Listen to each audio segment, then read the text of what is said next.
channel असिबु ताबीरिबा ख्वाई पुमनमकपु इकाई खुमनबा उच्चबगा लोइनना दिनेश मोइरांग स्टोरी टाइम गी माइकैदगी नोलुकना खुरुमजरी चैनल असिबु नुंगसीबिदुना सपोर्ट तौबियु चानबीदुना लाइक शेयर सब्सक्राइब तौबीबगा लोइनना बेल बटन आइकॉन अदुसु ऑन तौबीरम मसिना चैनल असिगे अनोबो वरिसिंग थागलकपा मतमदा अदोमगी फोनदा नोटिफिकेशन लाकनबगी दमक्तनी चैनल असि हांगदोखिबा ngasiga thana numit kunthra ni mapung pharakpagi iroinana jannata hizam irabot ki mapok numit 30 September irabot day ga mari leinana miyamda khudol tamjari aikhoigi pupu irabot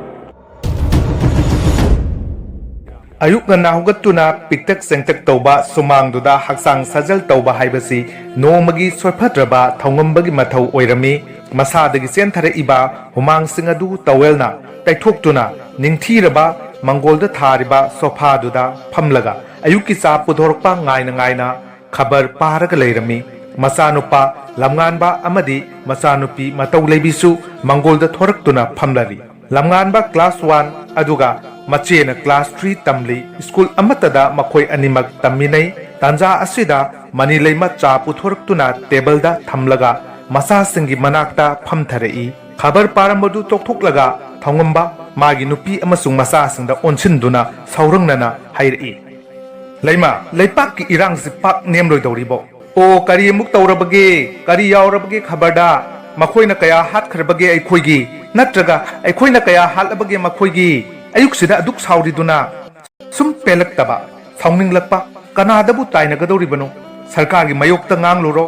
hayeng nongalaka phaba lakani achumba ngangbagi damak amada ngangluro वरी सानसी लाओ हाइदोना कौरक्कनी थमजिनबिगनी कैसुम संगदा माराल कया पिसिनबिगनी लेबाक से लुगदौरिदा छात्रन ओजादा व्यवहार लेरक्त्रबा थखा नाइरक्त्रबा फमेनगी चनफम लेरक्त्रबा खुनाई अदो कयाम कुइना लेखिगदगी कंगलेसा पुमनमक अमत ओइना पुनसिनबगी मतम ओइद्रिबरा समाजसिगी मैरी लक्सदा इचम चमना हिंजरिबा मिचम एखोइगी पुनसिबु महाव यावरिबरा चटनरिबा सिस्टम असिदा सिंगनबा अमसुंग प्रोटेस्ट तौनिंगलई वायोलेंस ओइबा पुनसिगी इहुलसिंग फोंदोकनिंगई अकनबा अयाकपा अथीबा वहीसिंग सिजिनदुना लाउनिंगलई इनिंगतमना अदुबु करीदि उपाय लेरी चिंदा फिबुन मेंशन खरबदा अंगम अथौसिंगी लेबाक निंगबसिंगना अइना सुम खल्लिबा इदोम तुमिना कनासु खंगंदा थमोइला कानुंगदा करीनो मोइबा अयुकी पेनागे कायरोला सैरेंगला थीरिदुबो सा सोमदा लेजरे इंखरगनी सा थकलसी ngasi sangomga leiramdra changang oina tawraklabani champra hablakpani haudeka hairakanko thongamba haujikta gyan tarakpugum kari haiba o cha haiba yare aidi changang hena pamjaida namana bulolabadi aidi ihauta hawida no phet tawki mani leima atra leina mapuroibada yengi lamngan ba se thaklasi se tanju sida leire se school chatringaida लैरिक खरा ताल्लु पपाबु ngahak leirabadi ben lak lagani mamang asidi school chatlo ye irabo de gi suti thai ihe aidi ikaw kawru re machau leibi na hairi papa aidi tan oina chagani sakto khajik taga hapir o mama lamngan bana hakti kari chaga dawri ba mama aidi bread butter tairaga se sida leire se charo ayuke breakfast saba loisilakpa tanja aduda laikai asigi club ki naharol singna mic ta asumna lauri hello irei kai asida leibiriba ahalamal imai bel lai guru ichil inaw khwai pumna make mafamda kariu makharadang nolukna ningsingjari madudi ngasi langbal thagi kungani pani panba ningthauka 30 September yaipharba korong numit asida जन्नता Hijam इराबोट की मपोक नुमेट इराबोट देगा मरी लेनना इरेकाय असिबो लूननाना थमननबगी पांदमदा लमतु सेंबगी थौरम अमा पांगथोक चरी मसिदा इरेकाय असिदा लेबिरिबा युमथोंग खुइदिंगी मियोय अममम लमतु सेंबदा चंगदबा खुलाइसिंग लोइना बिरक्तुना सरुक याबिउ हाइदुना सिंजलांजरबा मैकैदगी नूरना पाउजन जरी hello Irai कायसद लेबिरिबा ahalamal imai bel lai guru ichil inaw khwai pumnamake mafamda kariu makharadang nolukna ningsingjari madudi ngasi langbal thagi papa Irabot हाइरिबसे कनान मचानुपा लानगंबना हंगलई इचा थोइबगी वहंगसिदी यामना लुगदौरिदा नखोइबो इराबोट की फोटोगा उरबरो उरे पपा अखोइगी जीके दा यावी अदुबुदी लैरिक पाफम कादा थेलिबा इंडिया मैप की मनाक्ता फोटो मयाम अदुदसु याविना पपा आइसु मयाम उरे फोटो सु मूर्ति ओइनसु पपा आइसु याम उरे को लांगानबना मपादा ओनसिनदुना मचेदेगी महाकना हेली हाइबगी मवंगदा हाइरे होय होय इचाने हेना खंगलमी पपा इराबोट सीखरे को मचानुपी मचौ लेबिना हाइरई सीदे हिंगली सीखरे सीदे हाइरेबनी खंगरब्रा ओजाना सीखरे सीदे हाइदुना मचा अनिदु येनरे पपाना मचा अनिबु येनगनु हाइदुना चैरमी ममाना चा थकपगी चाइरबसिंग अदु लोइसिन लोइसिनना नचिन नोपा येनगनुने अताबना यामना नुंसिनदबा मानगनी येनबा खतनबा हाइबसी ईश्वरना सावबनिको इचिन इपा हाइबसिदी नुंसी चानना लैगदबनीने नुंसिनबा हाइबसिदगी हेना फबा लैवा लैत्रबनिको ममा चाक थोंदुखिगे खनगनुको इचा सिंगदी मरम मोकपनी मसी हाइरम लगा कप प्लेट सिंग अदु पुदुना इमुंग the चंखरे ngahak tumina leinai mapana macha singda yengliba miyeng amadi mamana hairam liba wafam sing adu taraba matungda macha singna amattu oina khumlai hoi mama cha thoiba chichega khatnaga nune cha lamngan badi mapana haiba yamna inbani che munna tause चिसेने इराबोट सीक्रे हाइरिबदो अचुम्बने अचुम्बा इराबोट सीक्रेगा करिगी इराबोदे पांथोकदोरिबा मचेगे मपागदु नो इकाइबगुम साउनिंगबगुम लमगानबा लुकथदुना लै मपाना नुंसीना पंखटपीदुना हाइरई से मुन्ना तारो से नबानिमा हिजम इराबोट सिंगा इंग कुमजा लिसिंग अमगा चनिपान मरफु दरागा तरुकी सेप्टेम्बर तांग कुंथ्रादा पिसुम ओइनाम लेकाइदा पोखी मपागी ममिंगनाने हिजम इबुंगोहल अमसुंग ममागी ममिंगना सोंगथाम निंगोल थंबाल ngंबी कविदो इराबोना चही कुनगा तरेट लोम सुरकपा मतमदा महाराज सुरचानगी मयामबुंग चंद्रहासकी मचा इबेम अहल खुमदोन सनागा लुहोंखी इराबोच चही कुनगा तरेट सुबदा लुहोंखरे को अदुगा इंग कुमजा लिसिंग अमो चमापन यांखै मथोय सेप्टेम्बर गी तांग कुंतरु ब्रह्मागी तांगबो सेदो खुंदा अरोइब यहिप तानकी अरोइब यहिप तानबा हाइबसी करी हाइरिबनो हेरा अरोइब यहिप तानबा हाइबदी सीबा हाइबनिदा चाथोइबा सीबा हाइबा वहिसी नत्तबा आथ्रमानबा इमालोंदा अतोपो वहि अतैसु यामना लैरि पोटनिदा पपा हाइरके मुन्नताव को अंगांग ओनबा खमनुंग लंबी पांगबा नोंगा खिबा कोरौ थक्ता का खिबा ईश्वरी खुया तान खिबा यैबी थवाई मांगबा पुंसी सेंजेल लोइबा थवाई थाबा थवाई हक्सांग खाइनबा थुपखिबा लानबा अमंग थरई कुंबा अमंग यैथोंग कुंबा नोंहामबा खमनुंग सवा तानबा अमन खलई कुंबा लैचिन खोनेटनबा नोंलोन खुंदानबा लैचिल पोंमाई हांगबा चिंगु पंदनबा लामयाई कायदा खिनबा कोरो ngamlonnaba leitaba yaibi mangba achina chingba papa yam yami ko thaungamba hoi haibagi mongda mangak nomi masanu pina makha tarai jannata harib sibu irabot ki atopa mamingla papa mapana noklaga natte sathubi jannata haibadine miyam gi luchingba haibani irabot pu miyam gi luchingba amani haiduna khwai mayamna jannata hizam irabot haina khangnaribe lamganba phone do paigano papa de piro isadi maram i angang na phone yengbase mit yamna sokpani papa wari lirake munataw ko jannata hizam irabot na ne angang oiringai da mahaki mapa amang yaithong kumkhre amang yaithong kumba haibadi karino mataw leibi siba chumi very good irabot ki mapa ibungohal leikidrabanina mama do lukhrabi oihore adudagi mama ibema thambal ngambina angang oiriba machanupabu irabot ki mane bema sawai jam ongbi ibetombi gi manakta puduna lakhi leibak thibadi irabot ki mama dusu lechin pongmai hangduna koru thakta ka khi haibadi siki haibani ko papa adudi irabot ki mama pa animak amatta leitre ko loina sikhre hoi haibagi mawongda mapa na mag nomi yamna nungaite ko mama mapa animak loina sikhre mama mapa animak leitaba pidat padat pa haibadu oire manena mahakpo yokpiduna mai masing tamhalakhi afaba student oina horai महाकुमना नखोइसु लैरिक फबा ओइगदबनिको papa आइसु लैरिक phaco फै इचादी लैरिक यामना फै अहनबा ngaktani papa na leiriba isagi leirik loina phai phone da khara chopchabadani masanupana paithok leiba mawongdu nungsiduna yenglaga nokcharami thongamba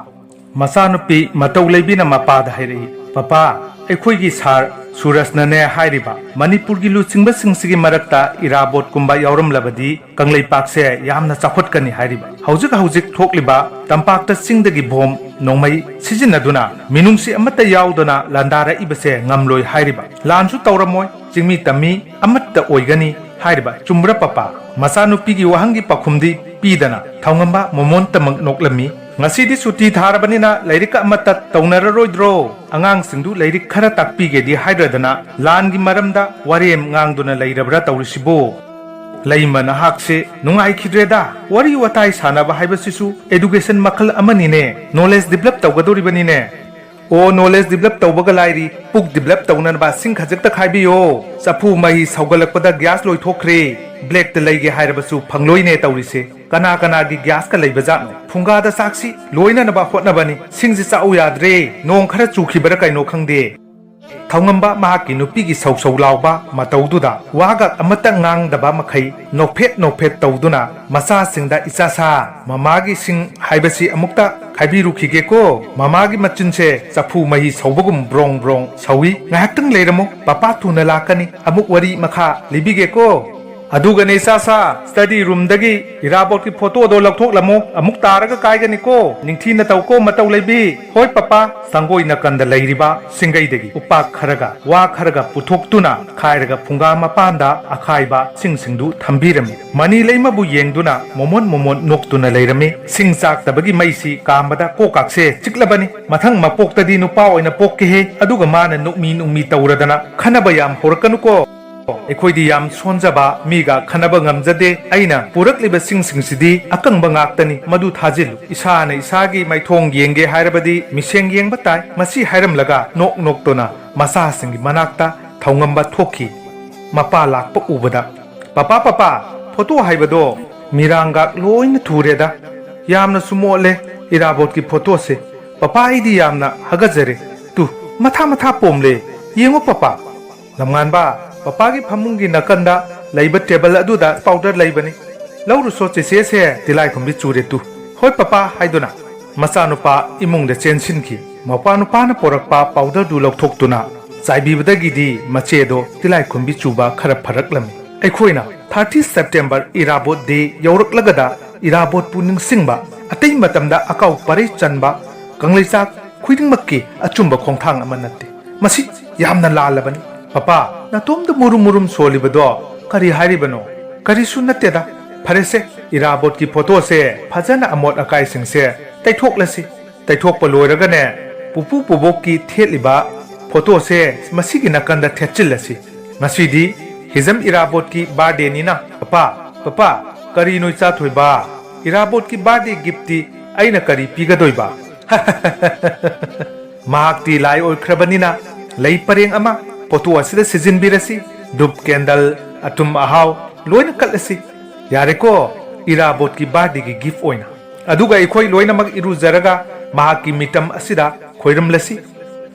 अखोई पुपु बोबोक की नकन सिदा थेलिबा इराबोट की photo सिजी उरबरा फजबरा फजये पपा अखोई पुपु बोबोकता थबक चलमदाइदा school चलमदाइदा नुंगतिगी अखोइना खोइरमिदना मतौ Sumana इराबोट की photo सिदसु ngasiदगिदी नुमित खुइदिंगी खोइरमलसिको होय पपा माकसे अखोई पुपु ओइदोरबरा अखोई पुपु ओइरसे ओइरोय ओइबा यादे जन्नता हिजम इराबोटी मियामगिने मलेम सिगिनी कंगली पाक सिगिनी अखोई खक्तगी करमना ओइबा यागदगी यारो अखोई पुपु ओइरसे पपा हाइदुना पिकलिबा मचानुपाना मपादा निंगाई तौई निंगाइदु थेमननबगिदमक्ता मपाना सुमना हाइरि होय अखोई ओइरसी अखोई पुपु ओइबा तारबदिने अखोई पुपु ओइबा याननबगिदमक्ता इरु माइथजरगा फिसेंग सेटलगा थमोय सेंगना खोइरमगदबनी नुमित खुइदिंगी अदु ओइरबदिने अखोई पुपु ओयु हाइबा यागदौरिबा ज्ञान तारनी कोइ साथोइबा मचानुपाना हराउना चोंगदोना सनै अखोईगिदी अनौबो पुपु इराबोट लैरे पुपु अनि सुरे चोंग चोंगदुना लाउ खोंगदुना मंगोलदु पुमनिन निल्ली तुसिनगनी सा थोइबा पपा वाहाइगेसी सोफा सिदने अमुक्त फमुसी ना की पुपू से मैथुंग यामना लोंगबा मनीनीने मनी जनता हिजम इराबोट की अफब सनोरोय अमनी ड्रामा की सिंथानिंगाई ओरबा मसक नाइबा कलाकारनी अफब लैरिक कयासु इरमी अचौबो राजनीति की लुचिंगबा अमा ओइना अथोइबा समाज की सेबक अमनी जनता हिजम इराबोट सगोल कंगजई मुना कंगजई न चिंगबा मैतई की मसाना पुंबदा हाइथोइ सिंथोइबा सनरोय अमसुन मणिपुर की इंडिजिनस गेम अमा ओइरिबा कांग मसानादा सकफई तानबदा ख्वाइना मसक खंगनबा Irabot football hockey tennis badminton अमसुंग क्रिकेट न चिंगबा नुंगचुपलोंगी मसाना सिंग असिदसु निंगथीना सानबा ngamba mayamdagi mangjin thaba mioi Imphal Town Club English Machamapan Kungani Thoida Linkat Kiba Manipuri Ihan Hanba Sanabagi Club Asigi Yaifana Bahonabada Achobo Thodang Laurami Banine Iraboche Tanja Sadanga Side Mat Pandona Social Work Taunana Bagi Laikai Mio Sing Tolk Naba Lauduna Satkiba Irik Show Adu Amukla Irabot Ki Say Tangol Adu Maya Tangu Tauna He Lauba Taraduna Aikogi Tongal Mapa Yori Chatoibi Papa Laikai Lam tu Sengba Yaruki se Horel Halak Laga Irabot ki Maramda Amuk Wari Libirage ko Nokogi Pupu Iraboto Adugi Wari Mayam Lay Horen Soidana Libigani Laikai gi Samas ki Tabak Thoram Singda Mangjin Thaba Tamgadabani Mamadane Papa ki Tupiga Kotmang the Laiba Tanghai Duga Por Ohio Hot Papa Mani Lema Tupiga Tanghai ga Puraktuna Mapuro with the P Taribra Lema Irabot ki photo asida Lai Dup Tangmai Haira Katuna Isa Singbu Khoiram Halu Nahak Suyauna Khoiramuko Aidi Horel Halak Laga Khoiram Lage Laikai gi Lamtu Sengbasi Nak to Yaurukike Moiba Ayuki Hidak Sabi Rabra Sare Breakfast Loibaga Adum Sarabani Laimabu Uraga Yamna Nukning ba Pauki Tongamba Adubu Nukning ba du Pazinduna Nopet Tamak Tauraga Hauro Awaba Hingi Amamba Koktuna Swadinata Numit Torak Limangda Haiba Isaisi Ngangladuna Tongal Wang Malan Kri Nokla Duna Mani Lema Chatkriba Mapure Bubu Yengduna Lehowi Masano Pina Noklaga Mama Namaido Hamukapta Lamganba Mamagi Mamai si Yemune Haudung Mandra Mama Mingsel Sida Lady Amti Yengo Mama Machama Koi Ahum Tawai Tana Mangol do the pen Noklami Mani Lema Mamai the Tairiba Hamuk Singdu They Tok Laduna Matum the Kalai Masina Nidana Mahak Nanga Saidiga Ibu Uraga No pet Tauriba Sidi Kanji Luraga Hauzik the Hen Ikaira Pagum Matum da Sak Tongna No pet Munsilak Laba Insangi Nung Siraba Manamda Angau Bigum Nokla Duna Yensang Mulak Pangai Kwai Pum Namapo Amukahana Dines Moirang Story Time Gi Maikai Dagi Wari Asibu Haubodagi Loiba Pauba Tabi Bagidamak Ikai Kom Naba Uchari 2nd October Yum Sakaisa Numit Nungtildi Pung Ahum Taba Matamda Anoba Wari Amamok Puduna Lakchage Ngasigi Oinadi Kaina Nabagi Athang Nijari Pinabirasi